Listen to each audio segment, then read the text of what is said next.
Please rise and pledge of allegiance.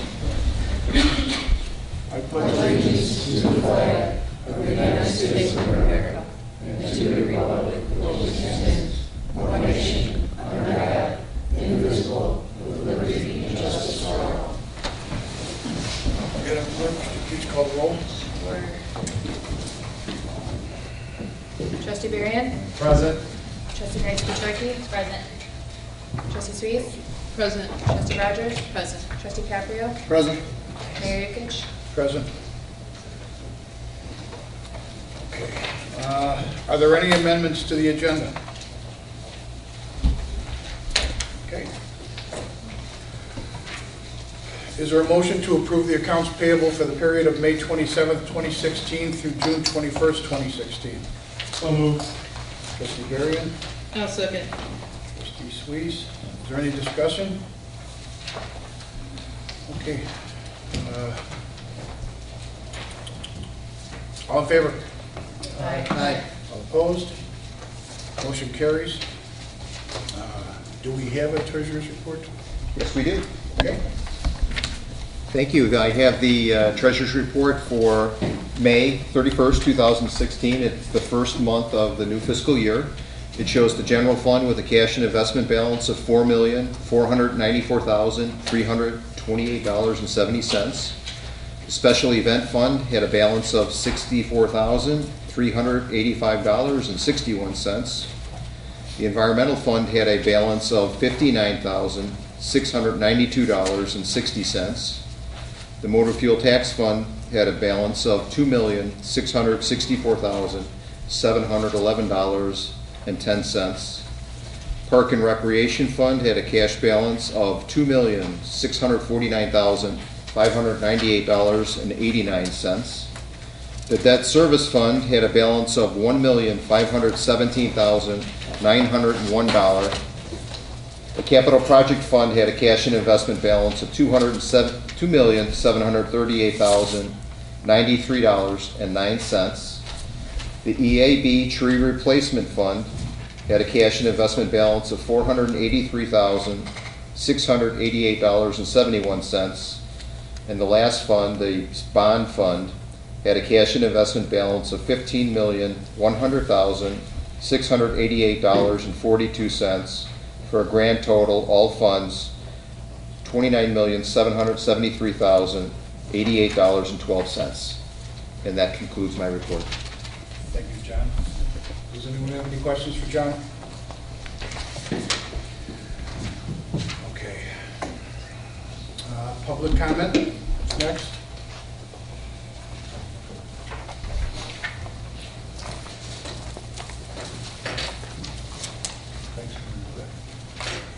We have two. First would be Glen McClary. Glen McGarry from Homer Glen. I'll keep my comments to less than a minute. I'm reminding you that the Lamont and Homer Glen area Chamber of Commerce, we're official now, is having Joliet Slammers Night, July 28th. That's a Thursday. Tickets are $10 each. There's a business after hours between 5 and 6 in the Hall of Fame room with drinks and food. And I have tickets available. And I hope to see you all at the fest where I'll still have tickets available. Thank you. Thanks, Glenn. Second would be Tim Thanasaurus. You want George, I can put my name on there in case I need to speak. Okay. Yep. We'll bring you up here. It's fine. John, you want to talk?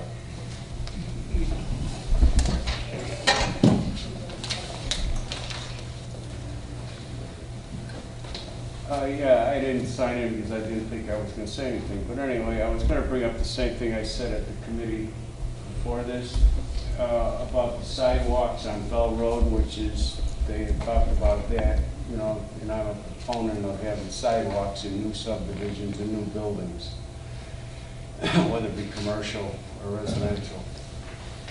I also would, when I read a copy of the agenda, I don't know, for some reason, I always thought that the name of the people that were going to be and the business that was gonna be talked about was printed in the agenda, so that when, if I read it a day or two before I come to the meeting,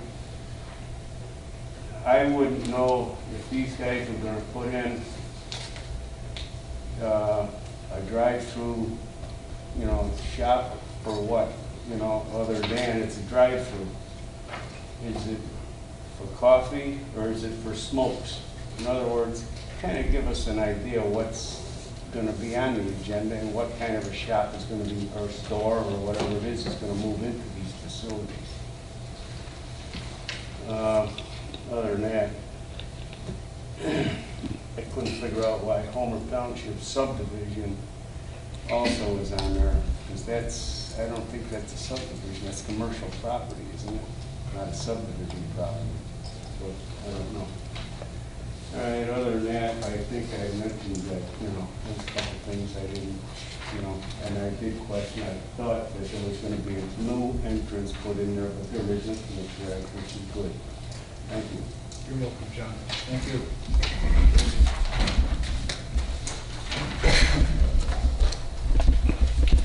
Okay. John, actually, are you thinking of Homer Town Square instead of Homer Township? Because that's where Chipotle's and Starbucks is going to be. That's not, it has nothing to do with Homer Township. Are you looking at line number 1? Legislation in there? You're right, Homer Town Square subdivision. That's where Chipotle and Starbucks is going to go. Right. So, But I didn't realize subdivisions could be in commercial and industrial properties. subdivided. Says here, a subdivision. Well, but not in that sense of the words. It's not houses. I know what you mean, though, but we're okay. You kind of had me mixed up when I was reading this yesterday, and I was kind of like, I don't get it. If they're going to have drive-through here and blah, blah, blah. is Just this call for a us. smoke I'll let you shop, know. or what is it for? Okay, just call me, I'll let you know. Okay, there are 3 motions for the board's consideration tonight. 1, subject to village staff's technical review and approval of all required plans, and subject to property owner's submittal of a plat of re-subdivision for the Homer Town Square subdivision prior to the village issuing the first occupancy permit for the proposed commercial building on lot number 3 for certain real property which is zoned C3, General Business District, and is generally located on the west side of Bell Road, north of 143rd Street in Homer, Glen, Illinois. Do I have a motion? So moved. Christine, do I have a second? A second. Carlo. Is there any discussion? Yes, go ahead. Brad, did you want to? Go ahead, Brad. No, I was just going to ask Director Schwartz to maybe give him, I know you probably did this half hour ago. But Trustee Suisse, if you've got a question in the meantime, I was just going to ask him for an overview. Oh, go ahead. In your packet is a series of attachments. They're asking for approval of the final development plan for Lot 3, which includes the site plan, the architecture, the building elevations, the landscape plan. Essentially, it's considered an amendment to a prior special use permit, which was granted for the overall shopping center. And so this is an amendment to allow a new building. There never was a building proposed for this site, this outlot. This is immediately east of Davidson's, south of the private bank, and north of the Dairy Queen in the Homer Town Square Shopping Center. In your packet is the annexation agreement for the Homer Town Square Shopping Center, and you'll see there was a preliminary site plan or a site plan approval for, at the time, what was going to be a Dominick's.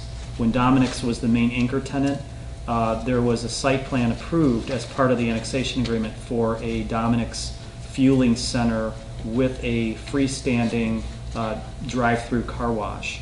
Obviously, that site plan is a moot point now because you have a proposal in front of you this evening, which is a 2-unit retail commercial building, which will happen to have 2 tenants. There are signed lease agreements with Starbucks, which would have a drive-through on the southern tenant space, and a Chipotle restaurant, which would be the northern tenant space.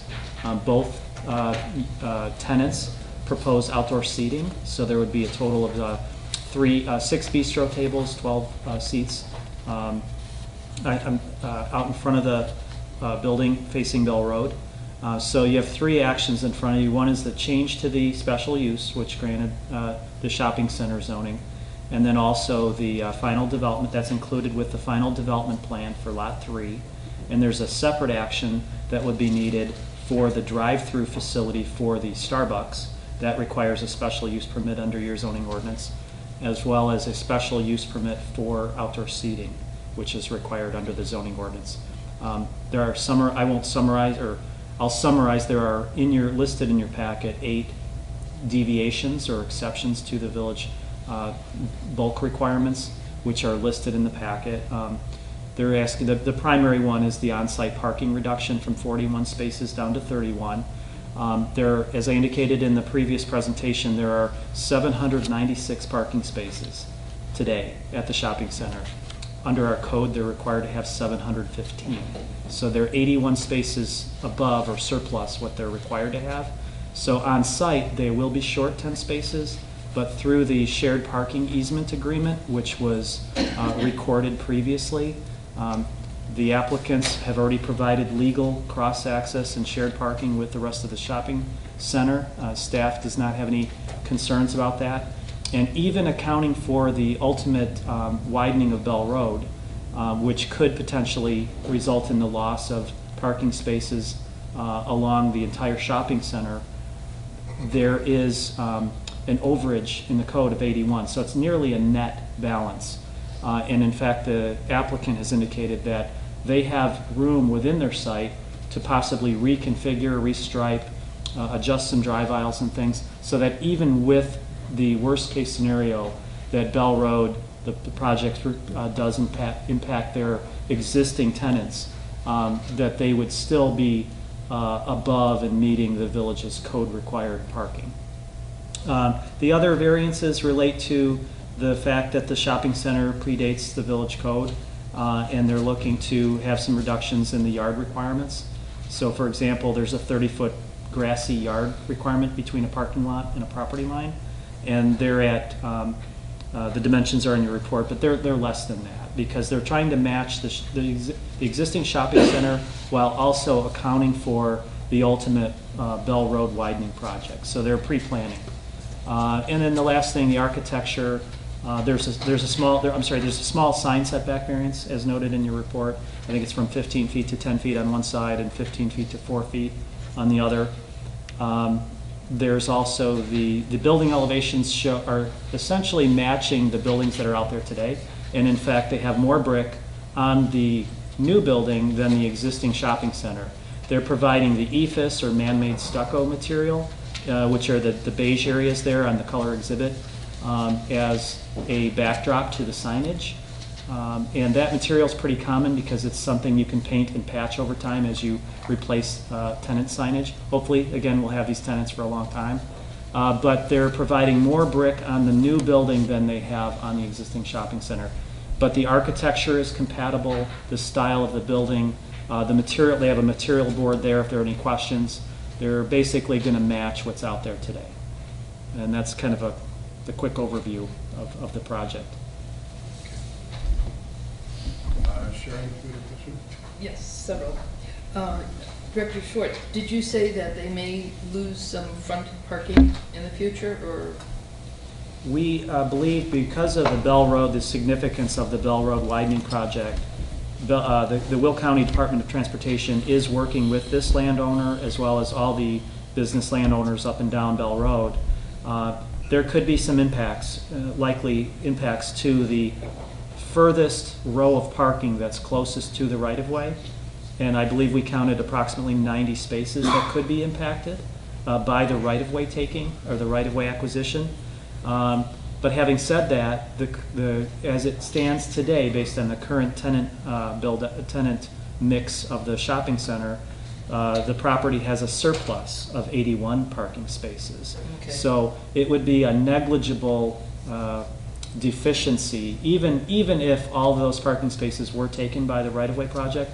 The shopping center would still be very close to meeting the village's code required parking.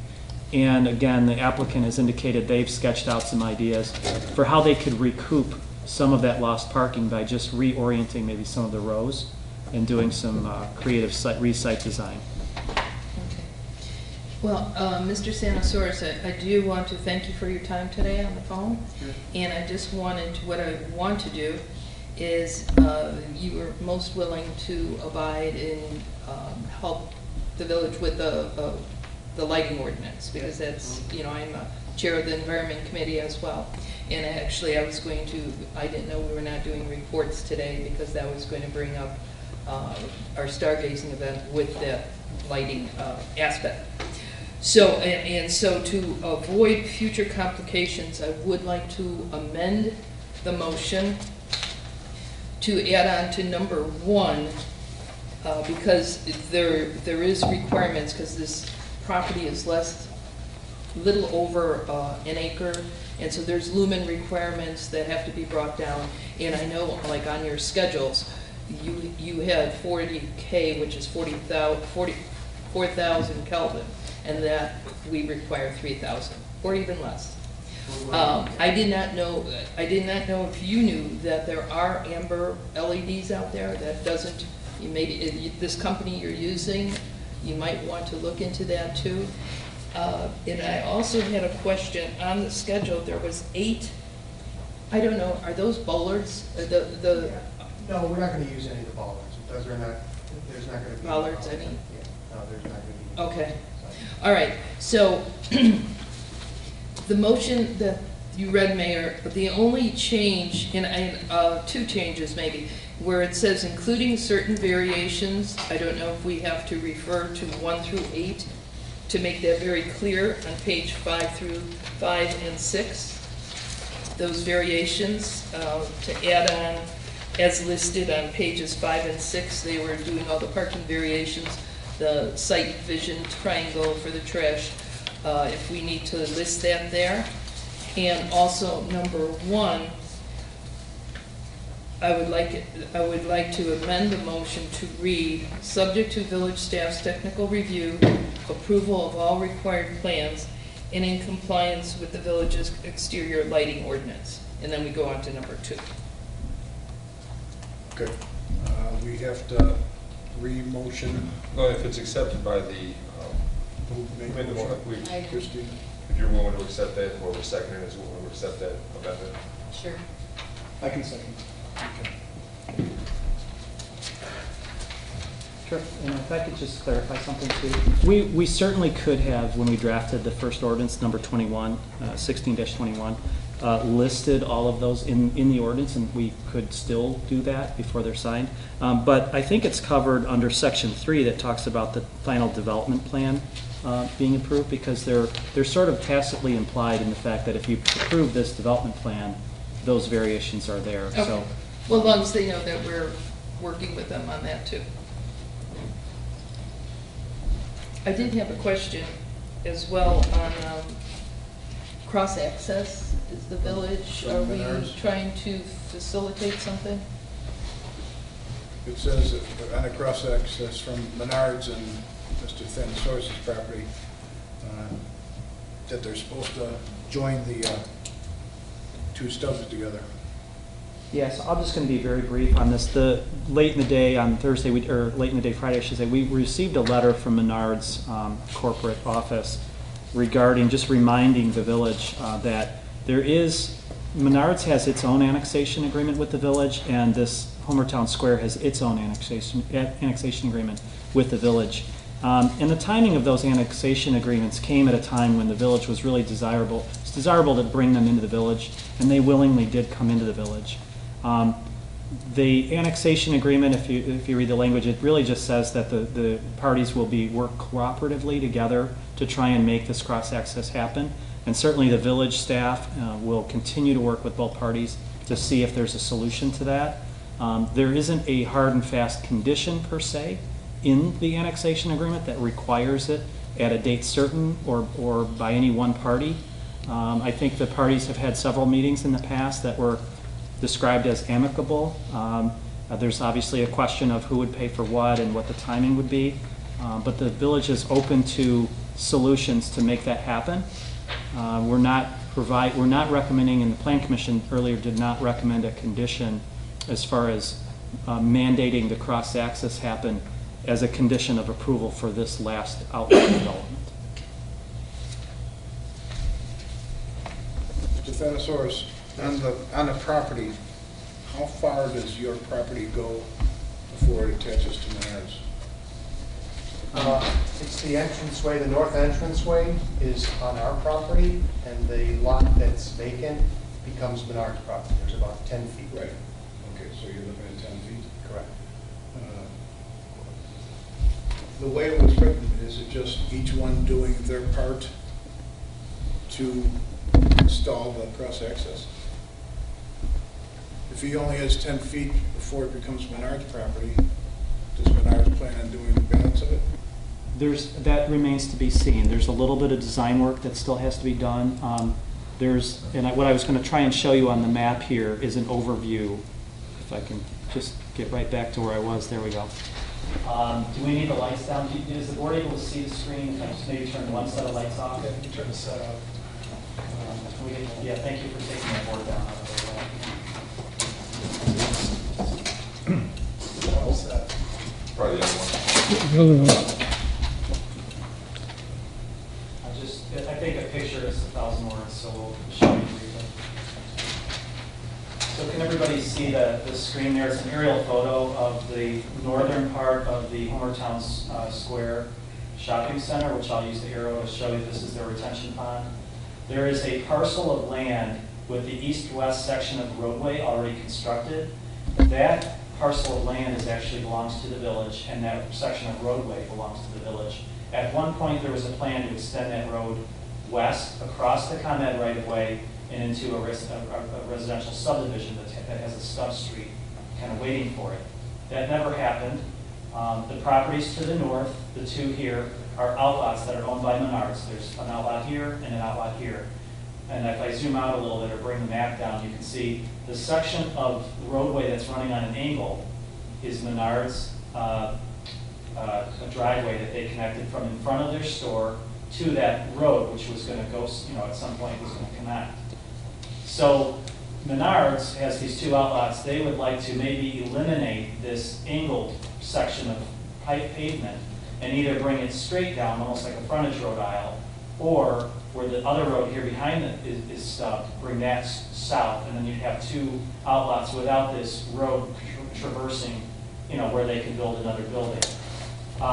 If you go back to this property that we're talking about this evening, it has its own, on its property, full access. It's a right-in, if you're southbound Van Bell, behind Private Bank and then into the shopping center. And then it also has, there's no light, but it's an access point. And then it's a full out. You can either turn left and go north on Bell, or turn right and go south on Bell. And so that's an access point that's there today. And we're talking, the 10 feet we're talking about is basically between the existing village right-of-way street and the existing drive aisle that comes around the back side on the north side of the Homer Town Square Shopping Center. So the village is open to continuing discussions with both parties and trying to facilitate that to happen. But again, there's no hard and fast condition, as the letter you've received in your packet would make it sound, as far as some sort of obligation that's not being met through the development of this outline. Thank you, that clarifies it, because the letter seems like, unless you read about everything, it seems like it was like mandatory, and that's, yeah, right, and that's not true. I have just some general concerns. The trash enclosure, I know there was a lot of discussion at the planning committee about it. I just can't see how a truck is going to make that swing in there. Has engineering looked at that? I mean, a garbage truck is going to be able to back into that? What I understand from these types of containers, that they're the overhead lift from the front of the truck, and they're wheeled out into that drive aisle, and usually they're coming early in the morning. When there's coffee.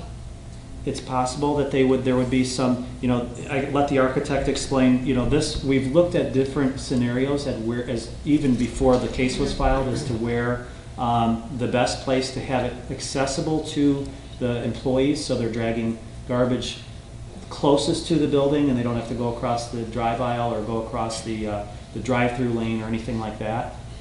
This is not going to front directly on any of the other existing stores. There will be parking immediately in front of Private Bank and in front of Jimmy John's and the Orient Cafe. But with the gates closed, this diagram shows the gates fully open just to show that how they open up. With the gates closed, there's somewhat of a setback there, 3 feet 5 inches, that basically allows some visibility. And then with the stop bars and the stop signs that we've asked for, we think that we've mitigated any safety concerns coming around that trash enclosure as far as visibility.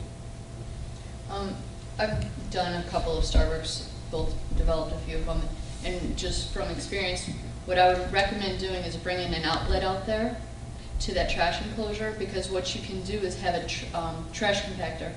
So, we had a heavy volume Starbucks that was a co-tenant with an Oberweis, and our trash was just crazy, which I think you'll probably have similar here because of all the food usage. And they can put the trash right in there, they push the button, they squeeze it, and then that also eliminates the daily pickup that you would probably have to have here. I would just bring it out there and stub it in case you find that, because I've had centers where I've had to do trash pickup twice a day because it's gotten so bad. And then I know at the planning committee there was some discussion about garbage cans outside and things like that. And what I find is the complete opposite. It helps people clean out their car.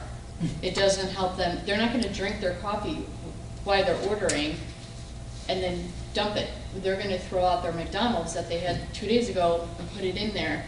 And then in the front where you have that outside seating area, same issues I had. If you have garbage cans out there, they get full so fast, and obviously only in the summertime, it becomes bee infested.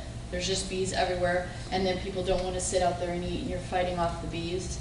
And there's a lot of people who are allergic to them too.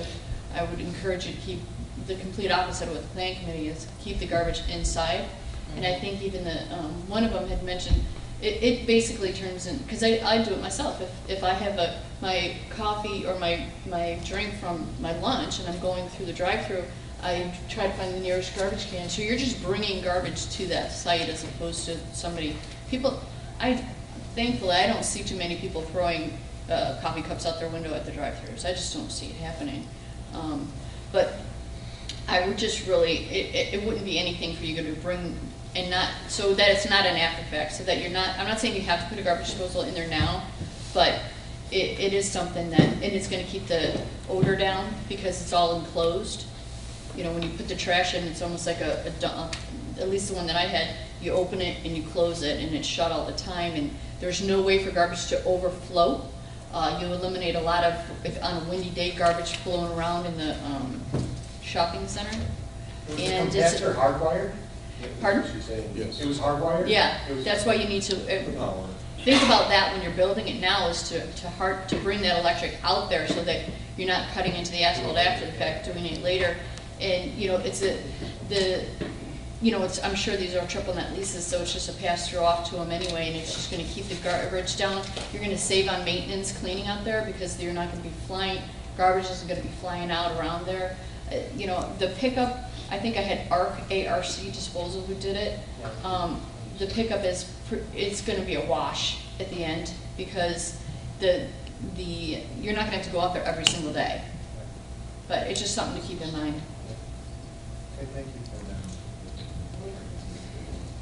Anything else? Okay. We've already... We have a city to vote. And just for the record, because there's 3 yellow highlights on pages 2 and 3 of your agenda supplement sheet. The Plan Commission vote this evening was 4-0 to recommend each of the 3 requests. Okay. All right, Madam Clerk, please call the roll. Trustee Caprio? Aye. Trustee Rogers? Aye. Trustee Sweet? Aye. Trustee Varian? Aye. Trustee Knights-Trike? Aye. Motion carries. As amended. As amended. As amended. Thank you. You're welcome. Okay. We go to number 2. Is there a motion to approve ordinance number 16-021, an ordinance granting a special use permit for a drive-through establishment associated with a permitted use on Lot 3 in the Homer Town Square subdivision? I so move. Trustee Sweet, second. I'll second. Second. Any discussion? Madam Clerk, could you please call the roll? Trustee Nancy Aye. Trustee Barry. Aye. Trustee Sweet. Aye. Trustee Rogers. Aye. Trustee Caprio. Aye. Motion carries. Motion number 3, is there a motion to approve ordinance number 16-021, an ordinance granting a special use permit for outdoor seating associated with 2 permitted restaurants on Lot 3 in the Homer Town Square subdivision? Do I have a motion? Was that number right? I think you said 021, it's 022? Okay, I thought that's what they said. 022. Sorry. Sorry. I'll make a motion. Thanks, Carolyn. Is there a second? I'll second. Sharon? Okay. I'll second, yes. Any discussion? I just, I have some concerns over just the maintenance of it. Do we have any control over, how these things are maintained? Because again, I've seen that the coffee gets on the ground, now, the Chipotle stuff. That's my only concern, is just keeping up with the maintenance out there with that kind of usage. Jim, is it something that you would handle if it, or does, Mayor, we actually made that a part of our lease negotiations, that they are responsible for it, because we can't be there 24/7, they have to be, and they've agreed to it. They've agreed that everything inside of that fencing that we've allowed them to put on the outside, that they will maintain that. Power washing the sidewalks, cleaning it up on an hourly basis, making sure the garbage cans are removed. We even got to the point where I think they have to maintain like the umbrellas that they might put out there and things like that. So they'll take care of it. It's something that both entities agree to it? Yes. And then have they agreed to, like, if I have my coffee, I can go sit over at Chipotle's if there's no spots? How's that gonna work? They do not have that agreement. Yeah. That's something they even, they're not talking to each other, but they do coexist in other locations, and they like each other, quite frankly. It's a very good usage for each other, the morning versus the evening type of thing. But I don't think they have those agreements in place company-wide. So they're responsible for their own pressure washing? They're inside the, I will wash the power washing on the sidewalks entrances into it. Mhm. They will take care of everything inside. Of the patio? Okay. One thing, Mr. Mayor, if I may add, just regarding the outdoor seating, this project is still under review, and we're doing technical review ongoing following any consideration this evening. Regarding the outdoor seating, we did not, and you didn't notice in your packet, any sort of site furnishing details. Staff, from our perspective, are deferring to the tenants, to the occupants, to the type of furnishings or seats. I would imagine Chipotle's seating would be slightly different than Starbucks. And so the question, could people sit, no one's going to really, I don't think there'd be any issue with someone sitting at one or the other. That would be between the two tenants. But in terms of the style of what you'll see out there, the railing is, the developer is proposing a railing consistent on both sides of the building. But we didn't have site details. That's certainly something we can look at if there's any concerns about it. But I wanted to bring it up and bring it part of the record because it's possible that the seating on one side of the building could look different than the other side of the building. Is that seating allowed to stay out overnight? Do you know? I think so. Yeah. They just leave it out. Just for the summer months. Everyone comfortable? Madam Clerk, please call the roll. Trustee Rogers. Aye. Trustee Sweet. Aye. Trustee Nancy Aye. Trustee Barry. Aye. Trustee Caprio. Aye. Motion carries. We were all set, guys. Thank you. Welcome to the community. Number 2, temporary liquor license for the for Greek for a Day Fest. Okay. Is there a motion to assign a Class E liquor license, temporary license, to Assumption Greek Orthodox Church located at 15625 South Bell Road, Homer, Glen, for the Greek for a Day Festival occurring July 23rd and 24th, 2016? That's so moved. Carla? Second. Christine? Any discussion? Madam Clerk, please call the roll. Trustee Caprio? Aye. Trustee Rogers? Aye. Trustee Sweet? Aye. Trustee Barron? Aye. Trustee Nazary? Aye. Motion carries. Last one, prevailing wage standards. Is there a motion to approve ordinance number 16-023, an ordinance adopting the required prevailing wage standards in the village of Homer, Glen, Will County, Illinois? Aye. Pardon me, so moved. Christine, is there a second? I'll second. Sharon, is there any discussion? Ann, could you please call the roll? Trustee Rogers? Aye. Trustee Sweet?